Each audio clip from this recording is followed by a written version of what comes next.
Let's turn our attention to the terms Canaanites and Jebusites. Who are they?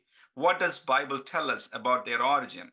And what does history tell us about their historical beginnings and their eventual decline and assimilation?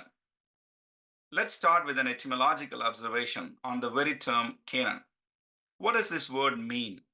Almost all the scholars agree that the word Canaan itself is a Semitic word. However, they differ on its explanation. Most Semitic linguists would concede that the meaning of the name Canaan is unknown or uncertain. At the same time, there have been few proposals. Let me share with you two of the explanations. Etymology number one. The Hebrew name Canaan derives from the Hebrew root Kenah. In Hebrew, it could refer to something like to be humble or to be depressed. A derivative meaning could be to be low. And if that is correct, then Canaan would mean the low country or the lowland. Etymology number two. The word Canaan is related with the Hurrian word Kinahu. The word is well attested in the documents from the archaeological site called Nusi in Iraq. In Hurrian, Kinahu means purple. If that is correct, then Canaan would mean the land of purple. Interestingly, the ancient Greeks called the coast of Levant as Phoenike or Phoenicia. It meant the land of purple in Greek. It is well attested in history that the production of purple-colored textiles were the famous merchandise of the Phoenician traders. I think it makes sense. The Hurrian word Kinahu is the rendering of the geographic name Canaan. Canaan and Canaanites in the Bible. Now, let's closely explore the origin of Canaanites from the Bible. The first appearance of the word Canaan comes in Genesis chapter 9 in a bizarre incident where Noah got drunk with wine and he ends up cursing his son Ham and his descendant Canaan. When Noah awoke from his wine and found out what his youngest son had done to him, he said, "Cursed be Canaan, the lowest of slaves will he be to his brothers." He also said, "Praise be to the Lord, the God of Shem. May Canaan be the slave of Shem. May God extend Japheth's territory. May Japheth live in the tents of Shem, and Canaan be the slave of Japheth."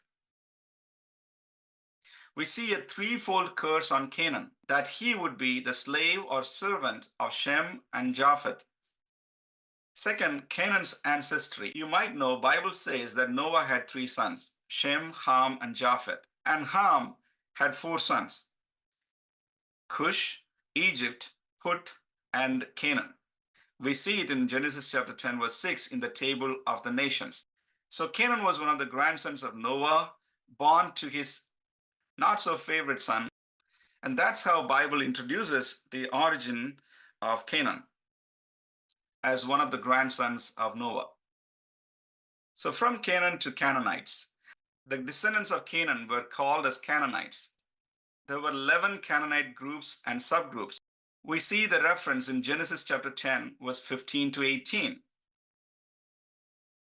Canaan became the father of Sidon, his firstborn, and Heth, and the Jebusite, and the Amorite, and the Girgashite, and the Hivite, and the Archite, and the Sinite, and Arvadite, and the Zamarite, and the Hamathite. And afterward, the families of the Canaanite were spread abroad. From Canaan came all these sub-tribes. Number four, the extent of the land of the Canaanites. So the geographic region where the descendants of Canaan lived were called as the land of Canaan.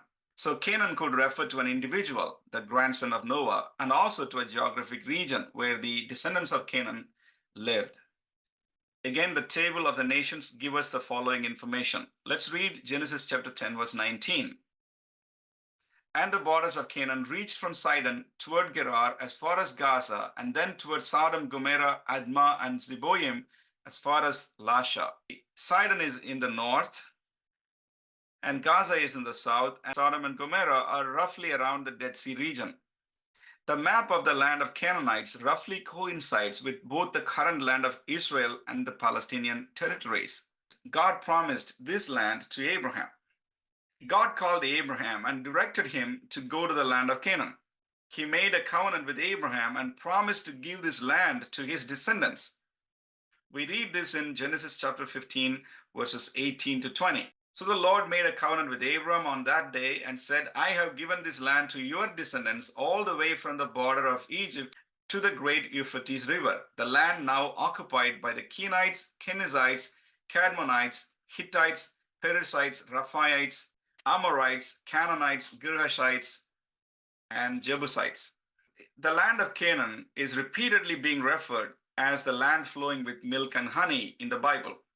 Now, milk suggests the presence of healthy and abundant livestock, while honey symbolizes the sweetness of the fruits and crops that the land would yield. So, together, the expression conveys the idea of a bountiful and fertile land that would provide more than enough resources for its inhabitants. And also, this rich land was inhabited by powerful tribes of people who lived in walled cities as Israelites entered into the land after their wilderness wanderings. We read about the richness of the land and its powerful inhabitants in Numbers chapter 13, verse 27 to 29. This is a report of the spies. They gave Moses this account. We went into the land to which you sent us, and it does flow with milk and honey. It's very bountiful, it's very rich. Here is its fruit. But the people who live there are powerful, and the cities are fortified and very large. We even saw descendants of Enoch there. The Amalekites live in the Negev, the Hittites, Jebusites, and Amorites live in the hill country, and the Canaanites live near the sea along the Jordan. And in verse 31, they say, we are not able to go up against these people, for they are stronger than we are. Now, God's warning about Canaanites. Yahweh instructed Israel not to be seduced by the ways of these nations that lived in the land of Canaan, not to worship the gods of the Canaanites, not to follow their religious practices, which also included child sacrifice. Exodus chapter 23, verses 32 to 33. Do not make a covenant with them or with their gods. Do not let them live in your land, or they will cause you to sin against me, because the worship of their gods will certainly be a snare to you. In Deuteronomy chapter 12, verse 31, Moses gives this strict warning to the new generation of Israelites. You must not worship the Lord your God in their way, because in worshiping their gods, they do all kinds of detestable things the Lord hates. They even burn their sons and daughters in the fire as sacrifices to their gods. Moses also reiterated the importance of preserving their ethnic religious identity to the new generation of Israel that was about to enter the land of Canaan. They have to be careful not to follow the gods of the Canaanites. We see it in Deuteronomy chapter 7, verses 1 to 6. God wanted them to preserve the purity of their worship. So Israel entered Canaan under the leadership of Joshua, defeated various people that lived in Canaan, and they eventually settled in their lands. There were periods of conflict and war in the initial years, also periods of uneasy coexistence. Israel was often tempted to follow the gods of the Canaanites, which drew the divine wrath. In Judges chapter 2, verse 3, God said that he would not drive out the Canaanites. Now, therefore, I tell you that I will not drive them out before you. They will be thorns in your sides, and their gods will be a snare to you. In Judges chapter 2, verse 23, the Lord had allowed those nations to remain. He did not drive them out at once by giving them into the hands of Joshua. Sometimes the Canaanites dominated Israelites, and Israelites did not and could not drive out the Canaanites. We see their continuous conflict in the book of Judges. At the end of the book of Judges, the Philistines emerged as a greater threat against the Israelites, and the Canaanites gradually faded to the background. So Canaanites in the New Testament. So in the New Testament, we see Jesus meeting with a Canaanite woman while he was at the regions of Tyre and Sidon, which was traditionally associated with Phoenicia, the Western Canaanites. We read about it in Matthew chapter 15, verse 21 onwards.